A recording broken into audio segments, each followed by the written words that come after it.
Salut et bienvenue sur le podcast S'élever en même temps que son enfant. Je suis Maude, coach certifiée chez Mercredi, mais surtout maman de 3 enfants. Sur ce podcast, je t'aide à conjuguer la bienveillance avec la réalité de ton quotidien de maman.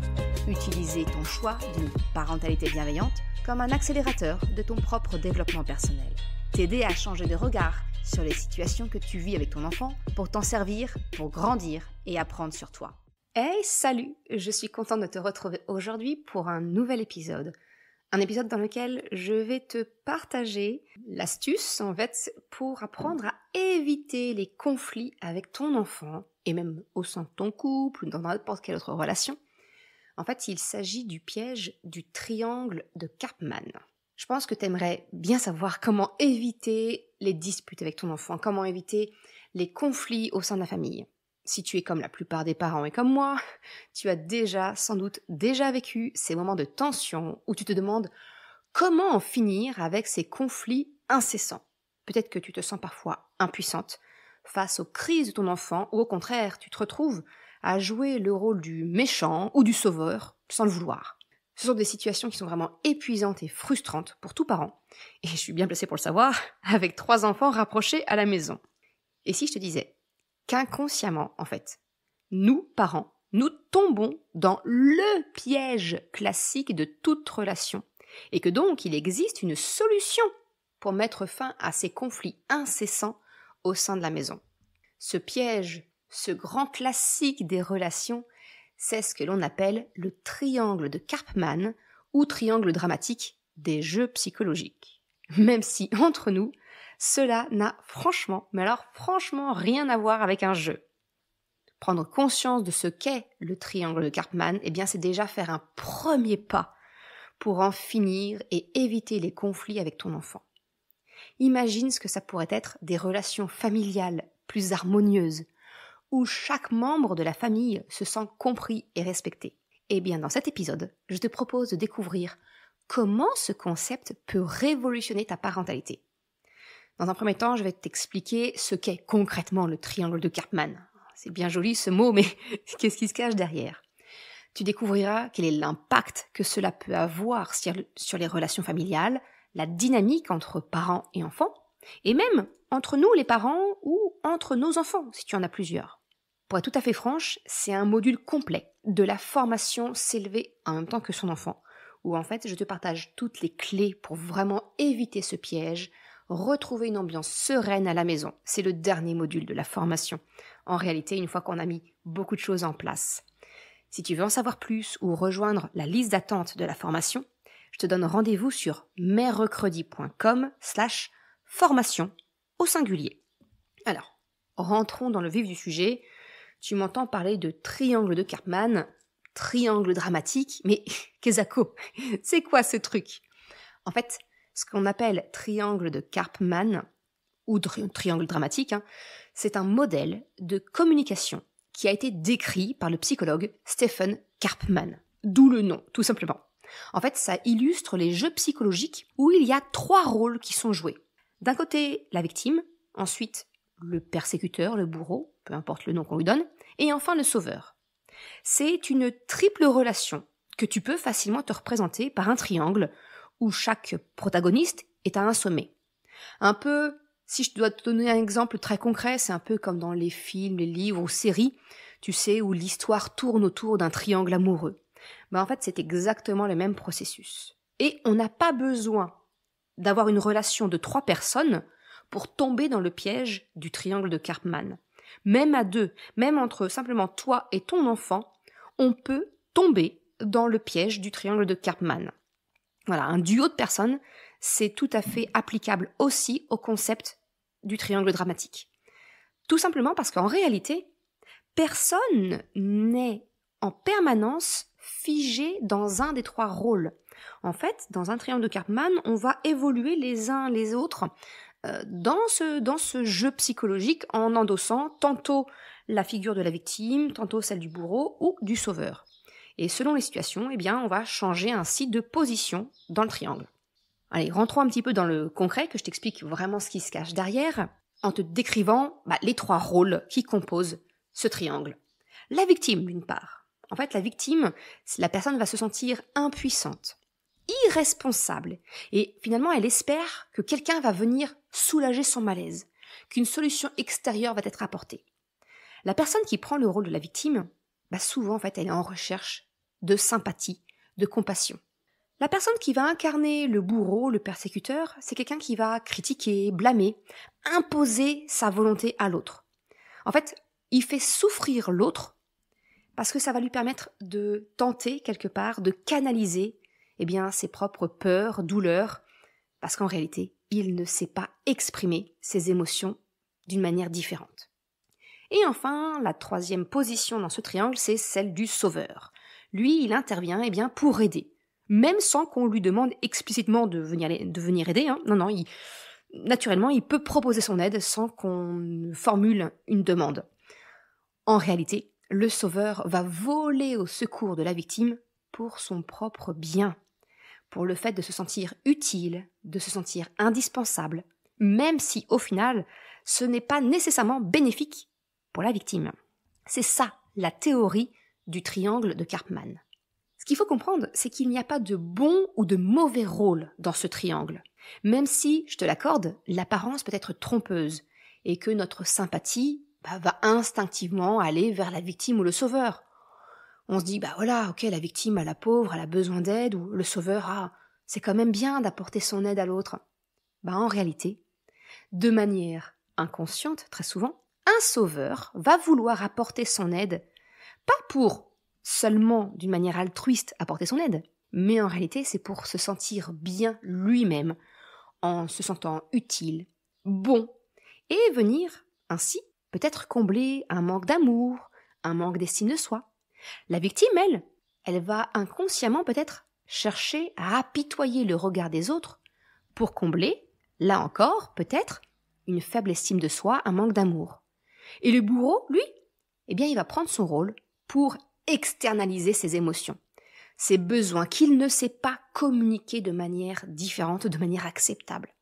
Ça, le fait que les bourreaux ne sont pas nécessairement des méchants, je t'en ai déjà parlé dans plusieurs épisodes de podcast, et notamment l'épisode 92, où je te parle de pourquoi est-ce qu'il est si méchant et quel est le lien finalement avec les émotions.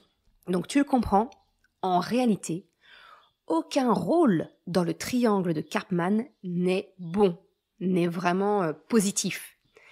Le triangle de Karpman, c'est un modèle de relation qui est défaillant. Le but de mon épisode aujourd'hui, c'est juste de faire prendre conscience de cette mécanique pour te permettre, grâce à cette prise de conscience, d'éviter d'entrer dans ce genre de mécanisme relationnel. Si on applique cette théorie à la vie de famille, je vais te proposer quelques exemples classiques dans lesquels on tombe souvent en tant que parent avec notre enfant et qui génèrent beaucoup de conflits au sein de notre famille. Mon but, c'est vraiment de te rendre les choses concrètes. Et oui, les exemples que je prends sont des caricatures, on est bien d'accord. Mais c'est pour te permettre un petit peu de comprendre mieux la mécanique du triangle de Karpman au sein des relations parents-enfants. Par exemple, si on prend des exemples dans la vie de famille du rôle de la victime. Si l'enfant endosse le rôle de la victime, par exemple, ça peut être ton enfant refuse de ranger sa chambre, donc il se fait gronder, il devient la victime. Toi, tu t'énerves, tu le grondes, donc tu endosses quelque part le rôle du bourreau, et puis tu vas finir par peut-être lui proposer ton aide ou ranger toi-même. Et là, tu changes de casquette et tu prends le rôle du sauveur. Donc tu le comprends, vraiment dans cet exemple-là, en tant que parent, on va d'un côté être bourreau et juste après sauveur. Ou alors, ça peut être, si on fait intervenir dans le modèle une troisième personne, ça peut être le coparent qui peut endosser le rôle du sauveur ou du bourreau. Et là, j'ai envie de te dire, on a le cocktail parfait pour un conflit au sein de la famille, entre parents et enfants, et peut-être même qui peut s'étendre à entre parents, parce que voilà, s'il y en a un qui vient en sauveur alors que l'autre impose une demande particulière à l'enfant, ça va créer de la discorde entre les parents, et bingo, on a le droit à la recette parfaite d'une magnifique dispute au sein de la famille. Mais le parent aussi peut endosser le rôle de la victime dans le triangle de Karpman. Par exemple, tu peux peut-être te lamenter sur le fait que ton enfant ne t'écoute jamais. Donc là, clairement, tu te poses en position de victime. Peut-être que, je vais prendre un exemple aussi où on fait intervenir une troisième personne. Peut-être que ton partenaire ou ta partenaire va te rappeler que c'est de ta faute. Tu ne disciplines pas assez ton enfant, c'est à cause de ton choix d'éducation bienveillante. Donc là, ton conjoint, tu le comprends, prend la casquette du persécuteur, du bourreau. Et alors, il va décider de resserrer les vis avec cette fameuse phrase, tu sais, attention, hein, quand papa arrivera à la maison, hein, ça va barder. Bon, là, il prend et à la fois le rôle du sauveur pour la victime que tu es toi, le parent, qui se lamente en tant que victime, et le rôle du persécuteur auprès de ton enfant. Bref, encore une fois, tu le comprends, les ingrédients parfaits pour que ça explose à la maison. On continue un petit peu d'explorer les différents rôles. Maintenant, je vais te proposer des exemples qui illustrent que enfants et parents peuvent endosser un rôle de sauveur. Par exemple, ton enfant va participer peut-être à la vie de la maison, aux tâches ménagères, pour que tu puisses te reposer. Tu vois, il veut prendre soin de toi. Donc là, il va endosser quelque part la casquette du sauveur. Toi, d'un autre côté, tu vas te sentir peut-être coupable de ne pas pouvoir tout gérer, de ne pas être une superwoman. Donc, tu vas te positionner plutôt en victime quelque part. Et, ça peut peut-être te mettre en colère de voir que les choses ne sont pas faites comme tu aurais aimé, à ta façon. L'aspirateur n'est pas passé partout comme toi tu l'aurais fait, le linge n'est pas plié exactement de la manière dont tu l'aurais fait. Donc là, tu vas plutôt passer en mode persécuteur. Cet exemple-là, j'ai pas été le chercher bien loin. Il est issu de ma vie personnelle. Parce que j'avoue, je plaide coupable. Ça a été pendant longtemps mon cas. Alors pas avec mes enfants, mais avec mon mari, tu vois. Où il voulait prendre sa part, participer de plus en plus à la vie de la maison. Et notamment le pliage de serviettes des salles de bain, qu'il ne faisait pas du tout à ma façon. Qu'il n'étend pas le linge à ma façon. Et voilà. Et donc, il venait en sauveur pour m'aider. Et moi, je tombais en persécuteur parce que c'était pas fait de ma façon. Voilà. Je sais pas si ça te parle. Mais en tout cas, ça a longtemps été mon travers jusqu'à ce que j'identifie que, à nous deux, on rentrait dans un triangle de Karpman dans ce genre de situation. Sortir du triangle de Karpman, on le verra plus tard. Le premier pas, c'est déjà d'en prendre conscience, en fait. Un autre exemple que je peux te partager où le parent se place en position de sauveur. Encore une fois, j'ai envie de te dire un très très grand classique quand tu interviens dans les disputes entre plusieurs enfants pour régler le conflit. Là, clairement, nous, parents, on endosse notre super cape, on devient le sauveur de la situation. Mais le risque, c'est que l'enfant qui est malmené à ce moment-là, effectivement, va se plaindre de ne jamais être entendu, donc il va se positionner en victime.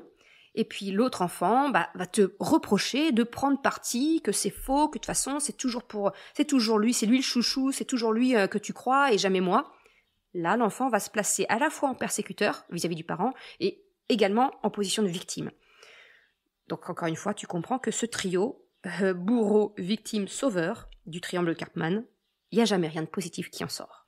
Dernier rôle du triangle de Karpman, celui de bourreau. Alors l'enfant bourreau, par exemple, peut te faire remarquer que tu es souvent absent à cause de ton travail, que tu rentres tard.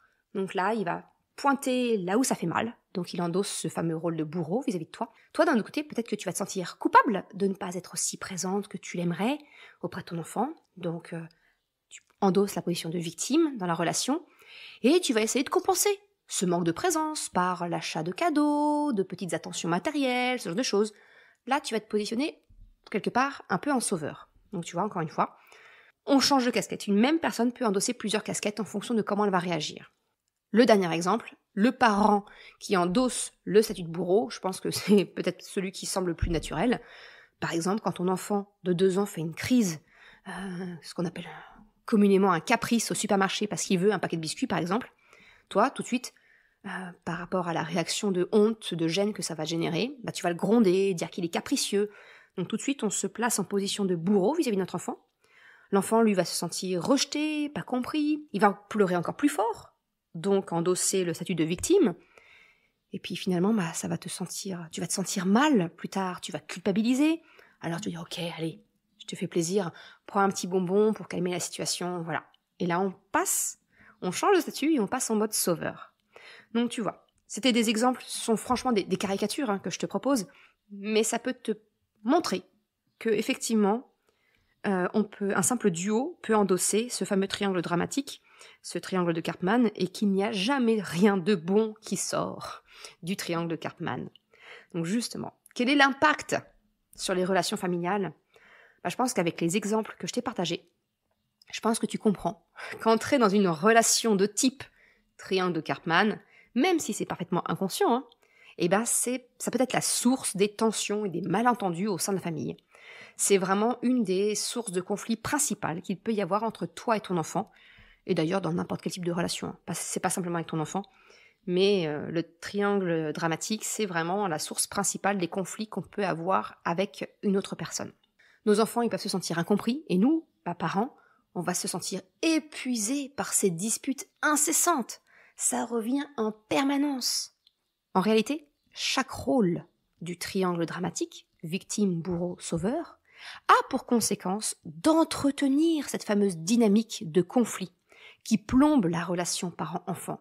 Mais aussi, tu l'auras compris, peut-être la relation entre les parents, et puis aussi la relation entre les enfants, dans le cas d'une fratrie, par exemple.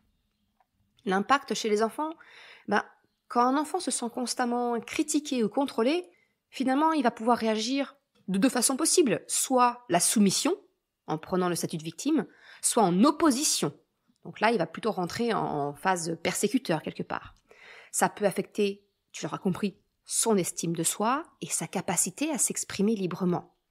C'est généralement ce qui peut conduire à ce que l'on nomme souvent communément le terrible two, le fucking four, ça pourrait être toute situation, tout développement de ton enfant qui pourrait être une simple et normale phase d'affirmation devient alors une phase d'opposition beaucoup plus marquée. Et donc, tu le comprends, à la genèse des conflits parents-enfants qui sont beaucoup plus marqués eux aussi. L'autre conséquence possible chez ton enfant, ça va être le manque d'autonomie. Un enfant qui est constamment sauvé, entre guillemets, par ses parents, peut finalement ne pas vraiment savoir apprendre à résoudre par lui-même ses propres problèmes. Ça va potentiellement venir inhiber son développement d'autonomie et de compétences à savoir résoudre des situations problématiques dans lesquelles il va faire face. L'impact de cet entretien de conflit parent-enfant à cause du triangle de Karpman chez le parent, le premier curseur que tu constates, je suppose, c'est l'épuisement émotionnel. Les parents se sentent épuisés par le besoin constant de jouer le rôle du sauveur ou du bourreau. Cette dynamique-là, ça peut mener à un stress accru et à un épuisement émotionnel. C'est ce que tu ressens quand tu as l'impression d'être le flic de service, l'arbitre ou même l'infirmière émotionnelle de la famille. S'en découle très souvent un deuxième effet qui se coule, j'ai envie de te dire, le sentiment de culpabilité. Les parents qui se retrouvent souvent dans le rôle du bourreau peuvent ressentir une culpabilité intense, ce qui va les pousser à compenser par des comportements de sauveur, renforçant ainsi le cycle de conflit. Parce que finalement, au lieu d'avoir un cadre éducatif clair et bienveillant, il va devenir changeant en fonction de ton ressenti, en fonction de si tu te sens trop bourreau, trop sauveur. Et c'est cette alternance entre autorité excessive, quand tu ressens le besoin de resserrer les vis, et la bienveillance, qui va venir flirter, elle, avec le laxisme, c'est ça qui fait que tu vas culpabiliser, d'être trop sévère. Et c'est exactement ce dont je t'ai parlé dans l'épisode 117, où je te parle des 6 ingrédients d'une éducation bienveillante, efficace et concrète. Le troisième effet qui peut venir chez les parents, c'est ce que je viens de dire finalement, c'est cette constante oscillation entre les rôles bourreau, victime, sauveur, qui va venir créer une atmosphère de tension, de malentendu, rendant la communication et la compréhension entre toi et ton enfant difficile. Ça crée un climat quelque part d'insécurité émotionnelle pour ton enfant, parce qu'il ne sait pas sur quel pied danser, et toi non plus. Il ne sait pas si là tu vas être plutôt cool et sympa en mode sauveur, ou plutôt arbitre qui resserre les vis du bourreau. C'est un peu compliqué. On ne sait pas trop sur quel pied danser, ni d'un côté ni de l'autre, tu vois. Ni toi, ni ton enfant. Donc, c'est quoi les solutions pour éviter les conflits avec ton enfant ? Comme je te l'ai dit, la première chose pour vraiment sortir du triangle de Karpman et ainsi éviter les conflits avec ton enfant, c'est la prise de conscience. La prise de conscience et identifier les rôles. Le premier pas, c'est de reconnaître quand toi ou quand ton enfant, vous commencez à entrer dans un rôle du triangle de Karpman, victime, bourreau ou sauveur. En observant vos interactions, tu vas pouvoir identifier ces rôles et comprendre Comment ils viennent alimenter les tensions? À partir de quel moment, finalement, ton enfant va se placer dans tel ou tel rôle ou à quel moment toi tu vas te placer dans tel ou tel rôle? Par exemple, lorsque ton enfant refuse de ranger sa chambre et que tu te mets en colère, donc tu es le bourreau, essaye de remarquer ce schéma et de comprendre le sentiment peut-être d'impuissance de ton enfant, qui est donc en position de victime. Et la solution là, c'est de lui redonner le pouvoir. Sors de ton rôle de bourreau, de gronder, de dire « Ah, mais j'en ai marre, t'as vu le bazar dans cette chambre, t'en as vu ?» Non. Positionne-toi, sors du rôle et dis « Ok, de quoi aurais-tu besoin pour que ce soit plus facile pour toi de ranger ta chambre, tes jouets ?» Là, t'es pas en position de sauveur. Un sauveur viendrait faire à la place d'eux. Mais là, tu interroges et tu lui donnes le pouvoir d'agir. Ça change toute la dynamique. Un autre levier d'action, c'est de réfléchir aux motivations. En fait, chaque rôle, victime, bourreau et sauveur, ils sont motivés par des besoins émotionnels non satisfaits. Je te l'ai dit, le bourreau, en fait, il a une émotion qui n'arrive pas à sortir et donc il va passer ses nerfs quelque part sur les autres. Le sauveur a un manque d'amour, d'estime de lui-même, donc a besoin de se sentir utile. Une victime a l'impression de ne pas pouvoir agir, l'impression que l'aide doit venir de l'extérieur. Donc finalement, son émotion, c'est « je ne suis pas capable de ». Identifier les besoins émotionnels non satisfaits va te permettre de sortir de ce triangle de Karpman. Prends le temps de réfléchir à ce que tu ressens, à ce que ton enfant ressent peut-être dans ces situations de conflit. Encore une fois, la prise de conscience de ses motivations, ça, c'est le début pour t'aider à désamorcer les tensions. Par exemple, quand tu te mets en colère, donc tu es en mode bourreau, demande-toi si le fait que tu t'énerves là tout de suite sur ton enfant, est-ce que ça viendrait pas d'un sentiment de frustration, d'épuisement émotionnel, ou que, tu as une émotion coincée dans ton placard qui n'a rien à voir avec ton enfant, mais tu as passé une sale journée, on t'a fait une queue de poisson, ou ton collègue a été particulièrement embêtant aujourd'hui, ou que sais-je. C'est quelle émotion est-ce que tu as enfermée dans ton placard aux émotions?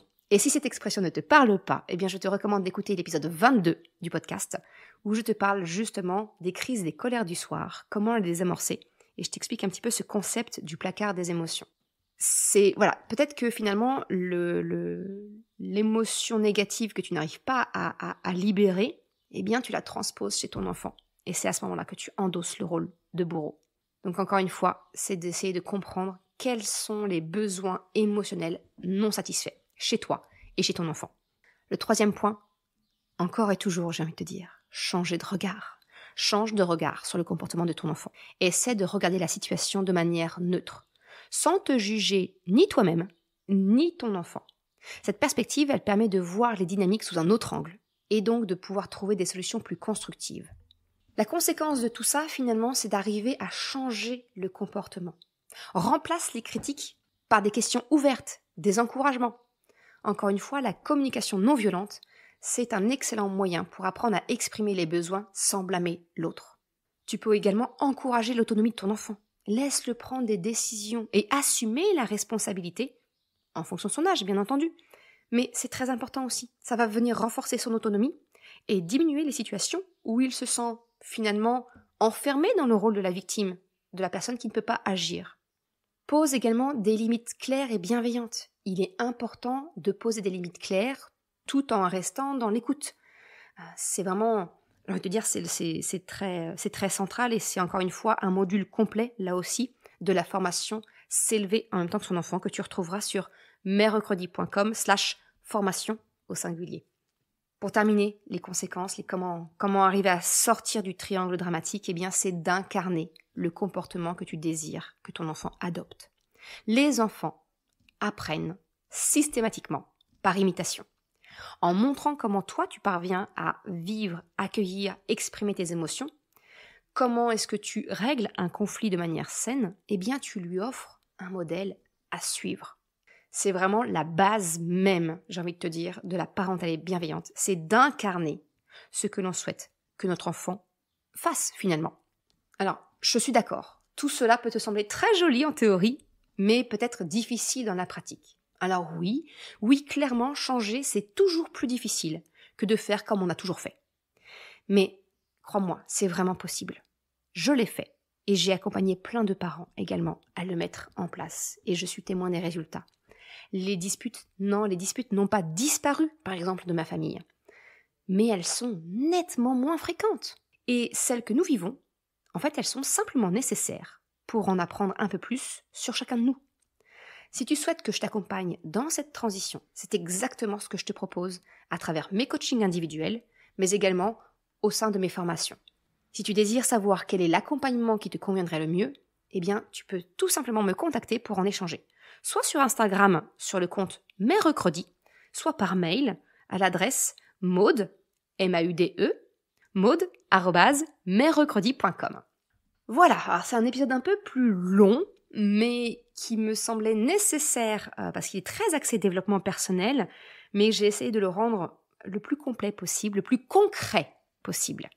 Et je pense vraiment qu'en reconnaissant et en changeant les dynamiques du triangle Karpman, eh bien tu peux réduire les conflits au sein de ta famille et créer une atmosphère familiale beaucoup plus harmonieuse. Alors oui, cela demande de la pratique, de la patience, mais les résultats en valent la peine. Ça se construit petit à petit, en apprenant à mieux communiquer, à encourager l'autonomie, à poser des limites bienveillantes. Tu pourras transformer les moments de tension en opportunités de croissance et de compréhension mutuelle. Je t'ai partagé cet exemple centré sur la relation parent-enfant. Le triangle de Karpman, il s'applique à n'importe quel type de relation, que ce soit au sein de ton couple, de famille, les amis, les collègues, les voisins, les inconnus dans la rue, peu importe, le modèle du triangle de Karpman s'adapte à n'importe quelle relation. J'espère que cet épisode très axé développement personnel, je le reconnais, est suffisamment concret pour toi, pour te permettre d'avoir des prises de conscience et quelques pistes peut-être pour construire une belle relation avec ton enfant. Et encore une fois, si tu le souhaites, je serai très heureuse de t'y accompagner à travers un coaching individuel ou en rejoignant une de mes formations. Je te remercie d'avoir écouté cet épisode jusqu'à la fin. Si tu souhaites soutenir le podcast pour m'encourager à continuer à créer des épisodes, eh bien, tu peux le faire sur le site mercredi.com/soutien en me faisant un don libre. Une autre façon de m'encourager et qui est vraiment très efficace, eh bien, c'est d'en parler tout simplement autour de toi, de partager le podcast, le site. Et si le cœur t'en dit, eh bien, c'est également de me laisser un commentaire ou une note sur Apple Podcast, Spotify, quelle que soit la plateforme, si elle te le permet. Ça m'aide vraiment à faire connaître le podcast, à diffuser ce message qu'une autre façon de la parentalité est possible. Un grand merci à celles et ceux qui prennent le temps de le faire, mais également ceux qui m'envoient des messages privés. Ça me fait toujours très chaud au cœur.